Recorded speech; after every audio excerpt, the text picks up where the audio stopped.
So ayun mga amo, good day sa inyo. Ayan, for today's video, marami nga tayong papalitan kay Airy. Ayan, CKP sensor at itong clutch lining ng Seaworks. Kasi nga last time, diba, nung naputulan tayo ng spring, nakita natin yung mga palitin. Kaya binilhan na natin agad ng kapalit para iwas aberya tayo agad. At ito ngayon pinalit natin, clip sa may clutch. At syempre, ito palagi tayo nagpapalit neto. Genuine parts ng slider piece. Pinalitan na rin natin ang damper at ito yung clutch spring natin, 1K RPM. By Seaworks. At andito na nga tayo sa motor shop ni Boss Dencio dito sa May Salawag. At waiting lang muna tayo sandali kasi mga busy yung ating doktor. Ayan, no, mga busy sila, marami silang gawa ngayon. At ayan, nasimulan na nga agad yung atin. At ang tumira nga ng ating pagbaklas ng magneto si Doc Steven. Ayan, natanggal na nga agad yung ating radiator. Kung makikita nyo, ang dumi na ng ating fan. At tinanggalan na nga ni Doc Steven ng coolant yung ating radiator kasi tatanggalin yung ating radiator. At ayan, natapos na tanggalin yung ating radiator. Ayan yung ating magneto. Galing welding to dati kasi ang hirap tanggalin talaga nito. At madumi na nga ang ating radiator fan. Ayan, kung makikita nyo, sobrang dumi na niya. Sobrang tagal na rin bago natanggal kasi nito.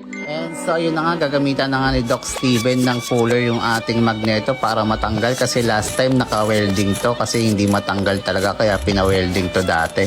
Pero kasamaang palad, ayun, hanggang ngayon hindi pa rin siya mahugot kaya winelding na ni Boss Dencio. At buti nga kompleto sila dito sa Dencio Motor Shop sa May Salawag. May welding sila kaya hindi na tayo mahihirapan ilabas-labas pa para magpa-welding. At ayan, huhugutin na nga ni Boss Dencio yung ating magneto. Sana mahugot.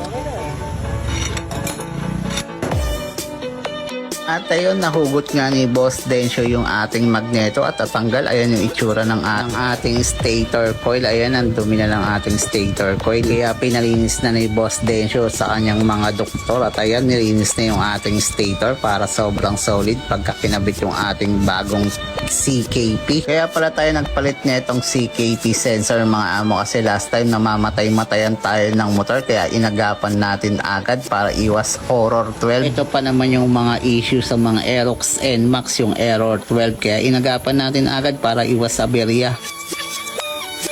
At yun nga, habang hindi pa nakikakabit yung ating bagong CKP sensor, magpapalit muna tayo na itong clutch spring at saka yung mga damper natin na palitin nakaraan kasi diba naputulan tayo kaya papalitan natin ngayon. At ito pala yung ating pinalit, Seaworks. Ayan, parang stock lang naman siya, magandang klase na to mga amo, sobrang budget meal pa niya. Sana magtagal, tignan natin. At ayan, nilagay na nga ni Boss Dencio itong mga damper tsaka clutch lining natin. 1K RPM lang pala yung pinalit natin na spring para hindi masyadong matigas. At ayan, natapos na nga ni Boss Dencio ikabit yung ating lining at medyo yun nga, yung housing naman ang medyo merong problema. Maganda na ipapacheck natin pero unti-unti lang. Ito si Doc, at pangalan? Joe.